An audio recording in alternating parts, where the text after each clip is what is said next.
তোমাৰ ডায়াবেটিস কিমান বছৰ পৰা আছে? 3 বছৰ। 3 বছৰ হ'ল।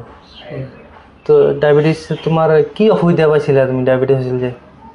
মই অলপ ক্ষীণ হৈ গৈছোঁ আৰু কিমান ক্ষীণ হৈছো? অলপ না বহুত ক্ষীণ হৈছা? বহুতেই হৈছোঁ। কিমান কেজি ওজন কমছে? এই 56 আছিলোঁ বৰ্তমান মাপি কেনে কিমান আছে এতিয়া? 42 40 মানে 15-17 কিলোমান ওজন কমছে। আৰু এই তোমাৰ ডায়াবেটিসটো যে হৈছে এইটো কি বুলি কয় আৰু কিবা অসুবিধা পোৱা নেকি? অসুবিধা পাওঁ, পায়খানা ৰাস্তাতে তেল যায়।